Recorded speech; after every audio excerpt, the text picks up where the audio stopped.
Welcome to Forbes Movies. Joining me now is Scott Mendelson, a Forbes entertainment analyst and box office pundit. Scott, thank you so much for joining me. Thank you very much for having me again. It's a pleasure as always. Of course, of course. So it's Monday. You know what that means. What were the box office winners and losers this weekend? Mostly losers, more or less. First, the good news. Paramount's Smile had a shockingly good hold in its second weekend. It dropped just 22%, according to estimates, to earn approximately $17.5 million in its second weekend. That's the best hold for an R-rated horror film since Get Out in 2017, which dropped around 16% after a $33 million opening in early 2017.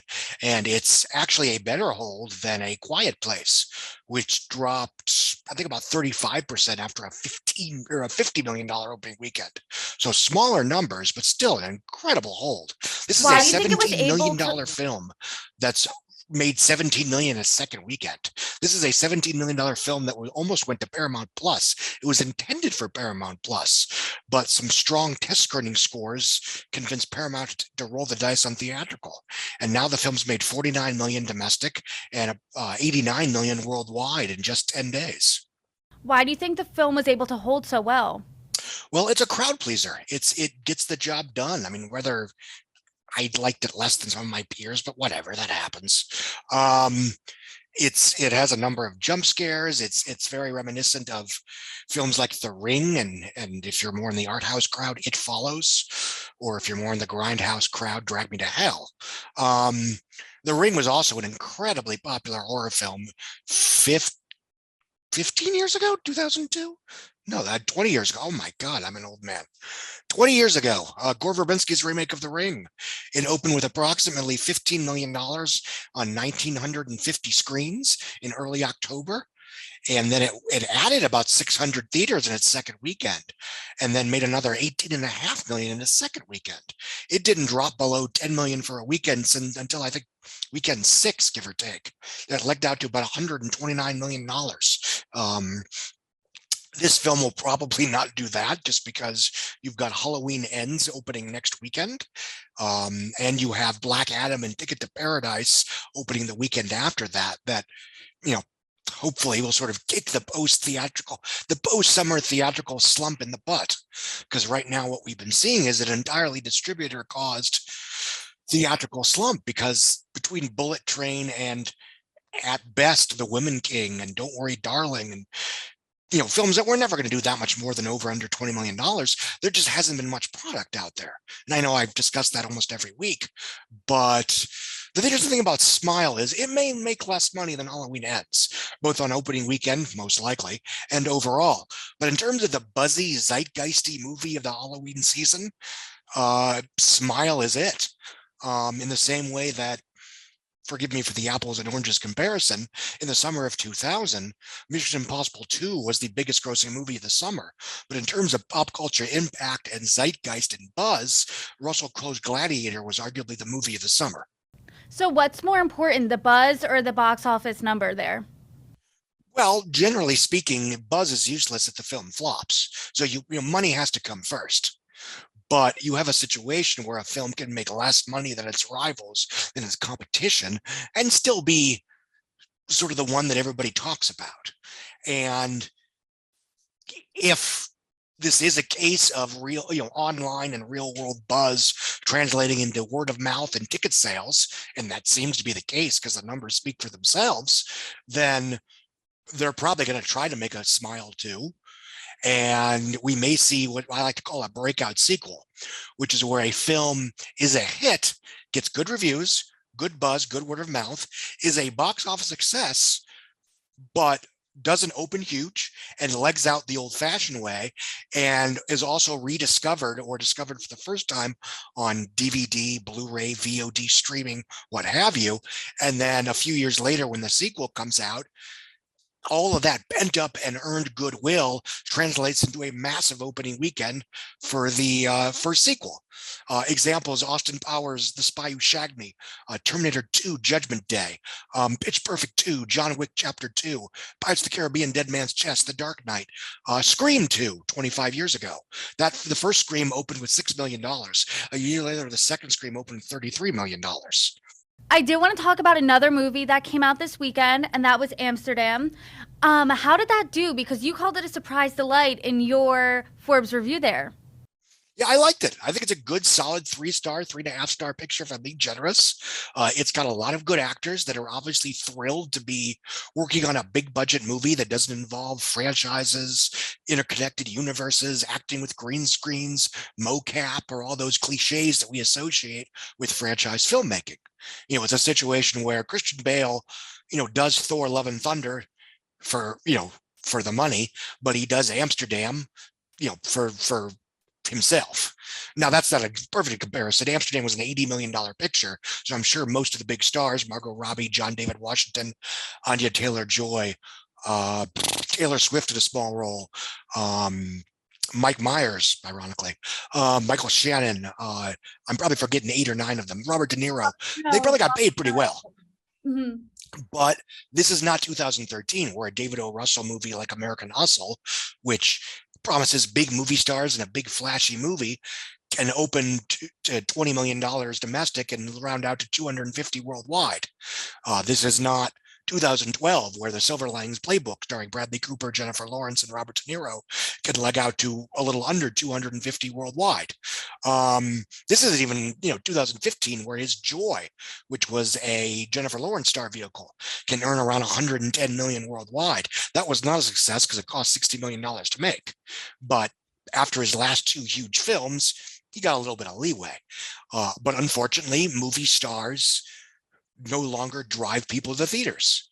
I always, pardon the cliche, but what do you need for a successful studio programmer? An ensemble cast, a marquee director, good reviews, an easy hook, and the promise of escapism.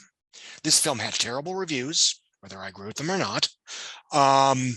Its premise was difficult to sell in the marketing, and I'm not going to spoil anything here, but if you explain what the movie's actually about, you give it away.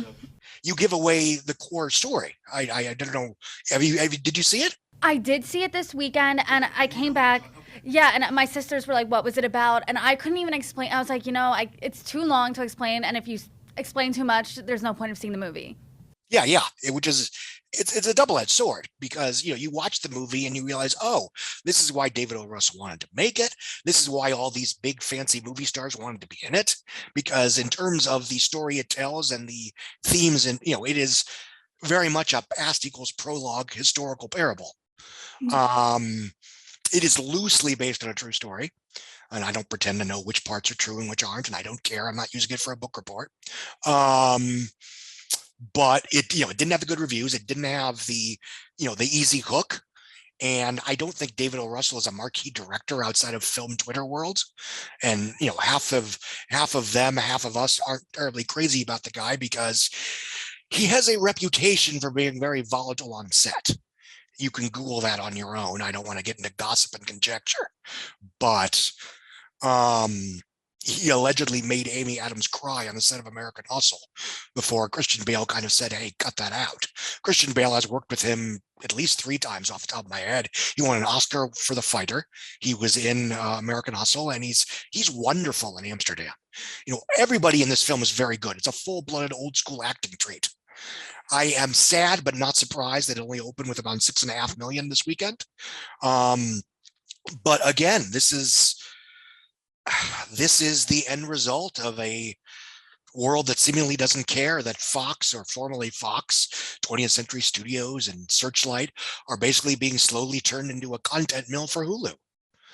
And some of that is the consumer's fault, because Fox had a bunch of original, inclusive, acclaimed, adult skewing, and or star-driven pictures in 2018. The Hate You Give, The Darkest Minds, Bad Times at the El Royale, Love, Simon. 8 or 9 that I'm probably forgetting. But that year, the only outright hits they had were Deadpool 2, the superhero sequel, and Bohemian Rhapsody, the problematic, musical biopic. So again, we get the entertainment industry we deserve, and the way that we show what we want isn't voting with social media, isn't hashtags, isn't viral trending. You vote with your wallet. You show up to the theater and you buy a ticket. Nothing else matters in terms of the kind of films that we claim we want to see in theaters.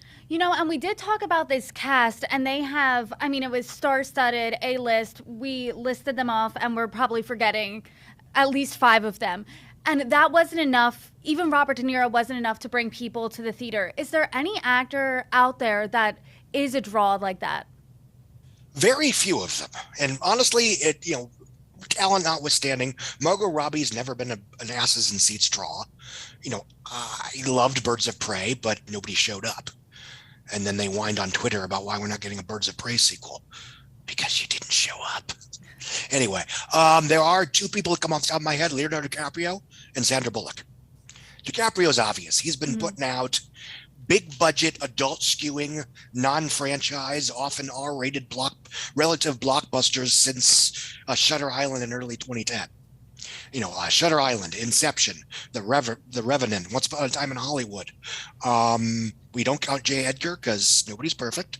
That one did like 35. It's a relatively cheap Clint Eastwood movie, but still, even by that standard, it was not a hit. Also, wasn't a particularly good or crowd-pleasing movie, but I digress. And there's probably 5 or 6. Oh, Wolf of Wall Street. That made $300 million worldwide, despite being an R-rated, ultra raunchy, 3-hour comedic melodrama about, very, very not nice people stealing money from other relatively morally relative people.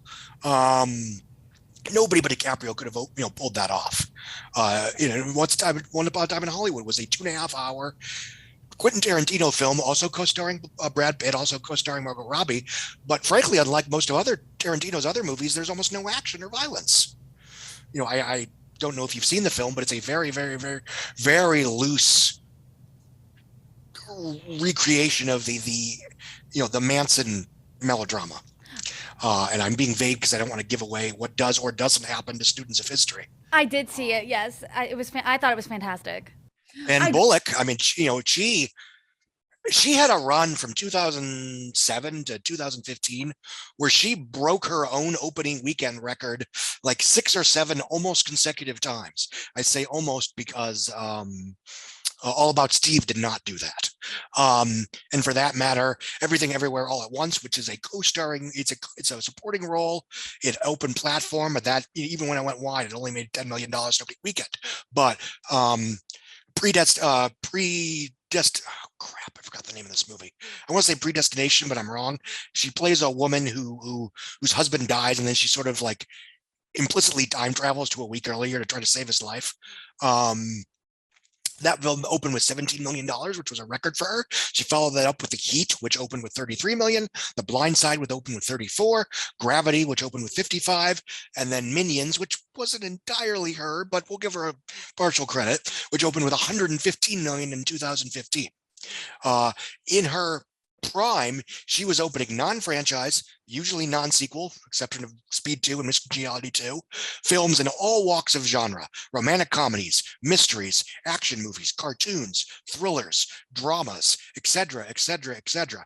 This was what Will Smith was doing from 2002 to 2008, but he can't do that anymore. She can, as we saw with The Last City, which legged out to $105 million domestic from a $30 million opening weekend. So I will argue the 2 biggest stars in Hollywood, DiCaprio and Bullock. And do they have anything coming out soon? DiCaprio has a big Martin Scorsese film called Killers of the East Moon. It's a period piece murder mystery that was sort of detailing the story of the founding of, I believe, the FBI. That was going to come out. It's Apple, but it is getting a theatrical release from Paramount. It is getting a theatrical release, I believe, next Oscar season. Don't quote me on that, but I think if they were going to put it out this year, we'd know about it already.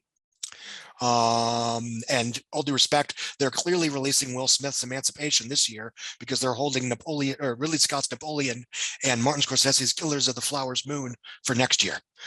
Sandra Bullock, honestly, I don't know what she has on her plate right now. But that's one of the reasons that she's a big star is that when she's not making a movie, she vanishes. So we don't know what she's doing in her private life. We don't see her trending on Twitter. She's not, sticking her foot in her mouth online. If you want to see Sandra Bullock, you have to show up for one of her movies. Smart strategy. I do want to talk now about some news that broke last week, but you actually predicted it a month ago on this segment, and that was that the Knives Out 2 is Glass Onion will be getting a limited theatrical release. Which it is, but it's on Thanksgiving weekend, and you called that a Trojan horse. Can you explain that? Well, I was kind of pissed that they did that. And again, we're not dealing about right and wrong, good and evil here. But there's not much coming out between late October and Christmas, except for a few blockbusters, Wakanda Forever on November 11th, Strange World and Steven Spielberg's The Fabelmans on Thanksgiving weekend, along with Sony's Devotion, which is a Korean War fighter pilot drama starring Jonathan Majors and Glenn Powell. And something else that I'm forgetting. Spielberg's The Fabelmans, Strange World, Devotion. I'm sure I'm forgetting something else on a very crowded Thanksgiving weekend. And then there's basically nothing until Avatar: The Way of Water on December 16th. So where does Netflix put Knives Out for its 1 week only box office really doesn't matter theatrical release? Thanksgiving weekend, the one weekend where a bunch of studios are putting their specifically for theaters movies into release. Now, is it an intentional way to, spike the punch, so to speak? Maybe, but it's not cool. They could have put it out on, early November. It would be unopposed. They could have put it out the weekend after Black Panther. It would have been mostly unopposed. Yeah, probably would have gotten slammed by Black Panther. But again, they're not doing this to make money in theaters. They're doing this to appease Rian Johnson, who wanted a theatrical release, though I think he wanted a more conventional theatrical release, but I digress. Again, right or wrong, I would have taken the money too. And it's a way to implicitly qualify the film for Oscar consideration, because the first one was, I don't think it got any huge Oscar nominations other than Best Original Screenplay, but it certainly was in the running that year. And this film is supposed to be as good, if not better. I have not seen it yet. I'll see it when it starts screening for theatrical press in LA, which is probably, fingers crossed, early October or early November. And the big news, if you want to call it that, is that this is the first time that a Netflix film will be playing not just in Cinemark theater chains, where they've been doing that for 2 years, but also AMC and Regal chains. But the twist is that it's only playing in 600 theaters total, which, there have been, Netflix movies like, Army of the Dead that played in, 600 theaters for a week, mostly Cinemark, without even touching AMC or Regal. So it's sort of like trying to be a trendsetter, but not, if that makes sense. It's rebellious and conformist sort of way. It's still Netflix trying to get full credit for doing half the work. Again, that's not a good and evil judgment, because it's only going to be in theaters for a week, which is neat. They're selling it as sort of a sneak preview thing, because it comes out in theaters on November 23rd, plays for a week, and then it goes on to Netflix on December 23rd. So they're able to say, oh yeah, we were in theaters. We were in a wide national theatrical release. We played along, but not really. Not really. Do you think people are going to show up if they know that they could see this with a Netflix subscription free a month later, and there's already a crowded box office that week? A firm maybe. And, I know that's not helpful, but Netflix has never done this before. And by what I mean is I'm assuming they're going to spend money relative to a conventional marketing campaign for theatrical release. And that's always been sort of the stickler. It's not just the theatrical windows that Netflix doesn't particularly want to play ball with. It's that you have to spend money to open a movie in theaters. It's what was that was the big news when Bros bombed last weekend. It wasn't that, oh no, this $22 million movie bombed. It's that Universal did the work and put a $30 million marketing campaign behind it. And we've never seen what Netflix can do with a marketing campaign that is more than just, it's on the homepage on Friday morning. And to be fair, that works. That works for them. I mean, you always hear online you read online or hear wherever on Twitter or whatever, like, oh, this movie comes out in 4 days. Why is there no marketing for it? Well, no one's ever heard of it. But, dollars to donuts, it pops up on their home screen on the front page on Friday morning, and it's their most watched movie and gets anywhere from 25 to 45 million hours viewed globally, or maybe a lot more, depending on what the movie is. I mean, did you watch Mila Kunis's The Luckiest Girl Alive this weekend? No, because I'm reading the book now, so I wanted to read the book first and then watch it. But I'm halfway done. Did you know it was coming out before this weekend? Yes, because a podcast that I listened to did a movie review of it. You're not helping me at all. I'm sorry. I'm sorry. I'll bring this up for a different project. But yeah, generally speaking, that type of thing was right up my alley. Rigorously pay attention to this stuff, you don't know when a big new movie is dropping on Netflix. I will. And that's fine. It works for them. But if they want conventional theatrical success, they need to spend the money. And A, we don't know. We've never seen them spend that money. B, we've never seen the results of them spending that money. So to answer your question, I'd like to think people would show up. Because again, Knives Out was it was an entirely original, star-driven, director-driven, vaguely adult skewing. I mean, it's PG-13, but it's fine for kids. Murder mystery movie that did 300 million worldwide on a 40 budget. If the fact that Netflix isn't, just doing an old school theatrical release with even like a 45-day window in, COVID times, they wouldn't even have to agree to 90 days anymore. It's that they don't want to. So let's say you were in charge of this release. What would you do? Obviously not release it on Thanksgiving week, but what else? The caveat that it's not my money, which is always a very important distinction when I'm talking about this stuff. Mm-hmm. It's not my money on the line. I'm a Monday morning quarterback. But anyway, I would say you have the IP, you have the brand, you have the reviews, you probably are going to have the buzz. I say you treat it like a normal theatrical movie, give it 45 days. You release it in early November, and you spend the money, and you let the chips fall where they may. And is it possible that the film severely underwhelms theatrically compared to how it might have done if it was a Lionsgate theatrical release over Thanksgiving weekend?